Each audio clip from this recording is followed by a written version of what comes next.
At our house, biscuits are a staple, or at least they were until I started using freshly milled flour. Then I just could not make a good biscuit. I tried everything I knew, more milk, more butter, less butter, but they never turned out quite right, until I learned that biscuits like to meditate. If you'll keep watching, I'll teach you to make a delicious, freshly milled biscuit. I'm Pam Perry with Fitness to Serve. I teach Christian women to learn to love real food, real movement, and find real friendship with God so you can have real joy and make a real difference in your world. These meditating biscuits should have been much more obvious. Look at Joshua 1:8. This book of the law shalt not depart out of thy mouth, but thou shalt meditate therein day and night, that thou mayest observe to do according to all that is written therein. For then thou shalt make thy way prosperous, and then thou shalt have good success. In this passage, God is charging Joshua. He told him to meditate on his law day and night, then he'll know what to do, and his way will be prosperous. My friend, that word applies to us as well. Have you ever been guilty of reading your Bible and shutting it and then just walking away and not thinking about it again? That's not what God said to do. He said to learn His law, to learn His word, and then to meditate on it. All those negative thoughts we have, if we're meditating on God, they're just gone. All the indecision, it's gone, because God will direct our paths and make us prosperous. And that is exactly what He did with these biscuits when I learned that they need to meditate. Let's get cooking. For this recipe, we're going to need 2 cups of flour. That's equal to 1 1/3 cups of wheat berries. Hard wheat is considered best for yeast breads. Soft wheat is considered best for quick breads, like biscuits. So we're using soft wheat today. Since 2/3 of a cup of wheat berries makes 1 cup of flour, just measure out 2 2/3 measuring cups of berries, and then you don't have to worry about measuring your flour when you're through grinding. So we'll need 1 1/3 cups of wheat berries, approximately half a stick of butter, 1/4 cup, a tablespoon of baking powder, a teaspoon of salt, and we're going to start with a cup of milk. Chances are we'll need more than that. And we'll set our oven to 425 degrees. Then we'll grind the wheat directly into our mixing bowl. Pour the flour on the top.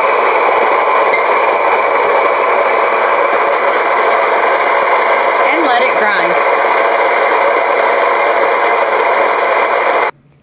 We'll start by adding our tablespoon of baking powder and our teaspoon of salt to the flour. If you're used to buying self-rising flour, these are the ingredients that are already in it. Thoroughly mix that. If not, you're going to get some nasty tasting pieces of baking powder in your biscuit. Next, grate your very cold butter into your flour mixture. At this point, mix your butter into your flour. When you grind your wheat, it makes your flour hot. But if you've ground your flour at night and put it in the refrigerator and it's cold, you don't even have to use a fork for this step. You can just stir your butter in with a spoon. If there are any big lumps of butter left, just break them up with your fingers. Your hands should be clean. Then add the milk. As you pour the milk, stir it.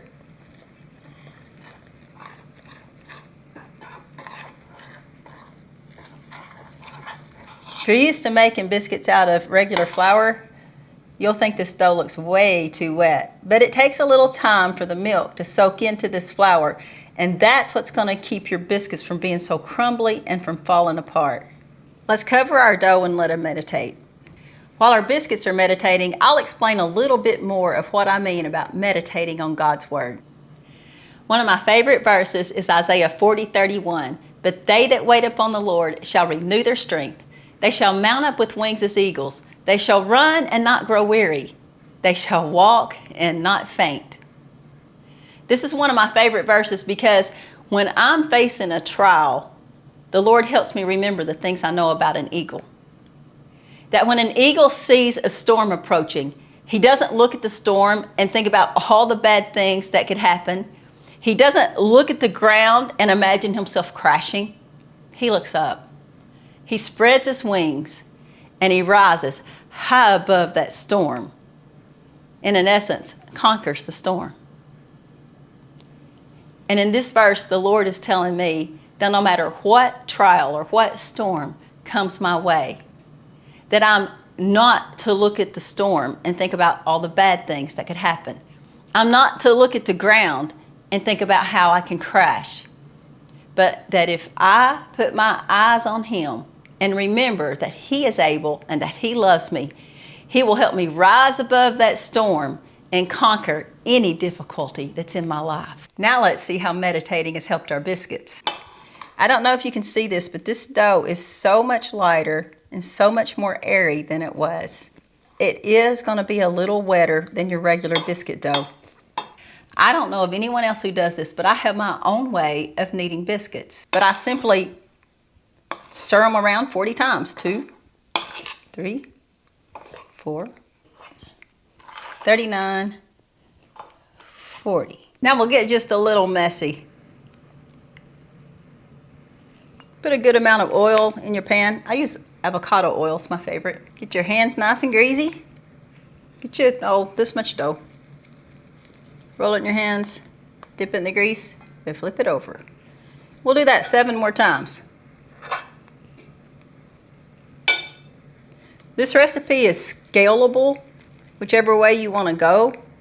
It takes 1/4 cup of flour for every biscuit. Notice they're not exactly the same size. Like I said, we have biscuits almost every day. These are our eaten biscuits.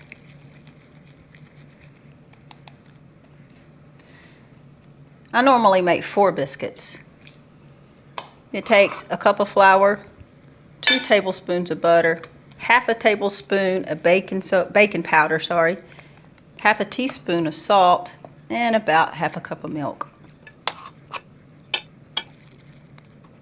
I used to play with my little biscuit balls a lot before I put them in the pan, but since I've started stirring 40 times, I just kind of roll them up. What's that, 6? 7.